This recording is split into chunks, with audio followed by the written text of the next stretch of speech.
Juste pour les dates, ensuite, nous avons fait un référé en Conseil d'État demandant la mise à disposition pour les professionnels de santé des masques. Donc c'était le 25 mars. Ce référé a été fait le 28 mars, où on ne nous a pas donné raison. Par contre, comme par hasard, le 28 mars, on commençait à avoir des masques. Donc on s'est dit qu'on avait quand même pu réussir à faire quelque chose. C'était intéressant. Les choses importantes à dire, il y a eu une nationale où on a fait des choses, il y a aussi la région où on a fait beaucoup de choses. Et il y a eu un hospitalo-centrisme qui était vraiment déplorable, où on nous a demandé aux patients d'appeler le 15. Donc il y a eu une surchauffe au niveau du 15, et en même temps, il y a eu une impossibilité aux patients de revenir parce qu'on leur demandait de rester chez eux. Donc il y a une perte de chance quand même pour les gens qui n'étaient pas Covid, et même ceux qui étaient Covid positifs, puisqu'en fait, on s'est rendu compte qu'il y avait énormément de gens qui étaient asymptomatiques. On a eu un confrère qui a tiré la sonnette d'alarme sur Mulhouse, Dr Vogue, qui a dit que dans son cabinet, il voyait environ 30 à 40 personnes qui étaient porteurs du Covid, mais qui n'avaient pas les symptômes qui étaient dits, c'est-à-dire fièvre plus la toux. Et effectivement, on est tombé sur ce fameux cluster qui a fait qu'en fait, ça a explosé de partout, et ils travaillaient sans masque.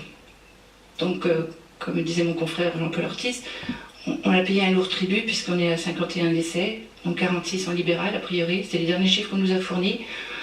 Donc c'est quand même très déplorable puisqu'effectivement on a travaillé à main nue, on a travaillé sans rien du tout. Donc ça c'est la première chose à dire.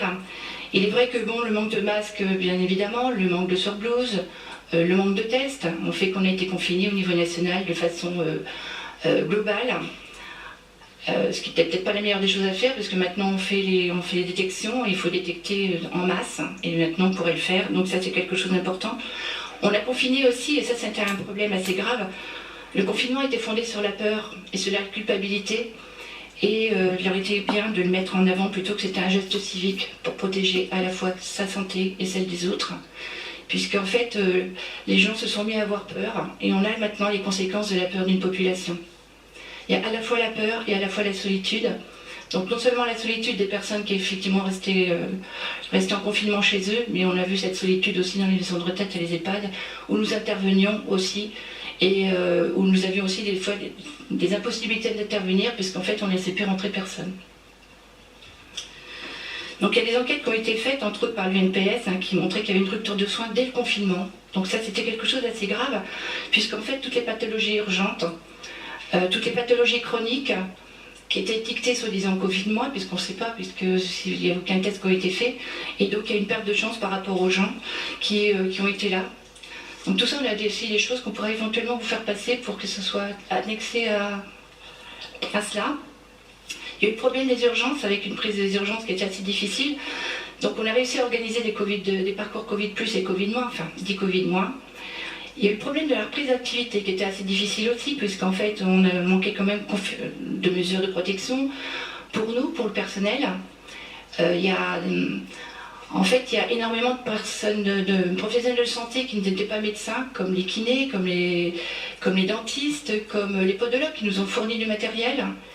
On a eu beaucoup de matériel qui ont été fournis aussi par des personnes qui étaient en contact avec nous, donc ça nous a permis, nous, via l'URPS, d'avoir du matériel qu'on a redistribué. On a fabriqué des blouses, des surblouses. Je vous en ai amené une que j'ai fabriquée avec mes mains, 100 mètres de fil pour faire tout un tas de blouses pour nos infirmières qui étaient à domicile. Et c'était grâce au toile d'hivernage que nos maraîchers, parce que je suis en région Centre-Val de Loire, nous ont fourni. Donc vraiment, on a essayé de faire le maximum avec les choses comme ça. Par ailleurs, on a quand même eu une perte d'activité qui était énorme, puisque le fait de tout envoyer sur le 15 et de dire aux gens de rester chez eux, il y a une perte d'activité pour tous les professionnels. Il n'y a pas eu que en milieu d'établissement, mais tous les libéraux. Donc pour les médecins, ils ont tourné entre 20 et 30% de leur patientèle. C'est bien qu'il y ait eu aussi une perte de recettes qui était assez conséquente. Et ça, c'est quand même incroyable, quoi. C'est-à-dire que c'est une pandémie qui fait presque la faillite des professionnels de santé. C'est quand même quelque chose. Et donc on a quand même pu bénéficier, mais ça c'était des choses qu'on a été faire après, donc pour notre personnel, chômage partiel, comme tout le monde, de télétravail, des charges reportées avec la CARM chez l'URSSAF, la CNAM qui nous a permis de pouvoir faire de la télémédecine, et la première semaine ça a été multiplié par 50, Donc c'était vraiment très bien. Par ailleurs, la téléconsultation ne remplaceront pas l'examen clinique et ne pourra pas remplacer dans les déserts médicaux les médecins qui manquent.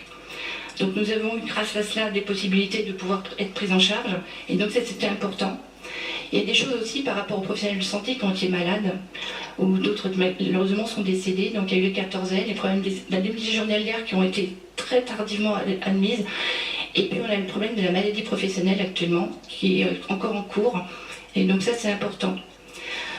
Donc on a pu intervenir grâce à la CNAM qui a été très pertinente et très rapide, grâce à M. Revel, pour pouvoir avoir des actes qui étaient pris en charge à 100%, en téléconsultation, au téléphone, puisqu'en fait on a beaucoup de personnes âgées, on a beaucoup de zones blanches, où on a pu être au contact avec les gens. Alors ça ne remplaçait pas, mais ça permettait quand même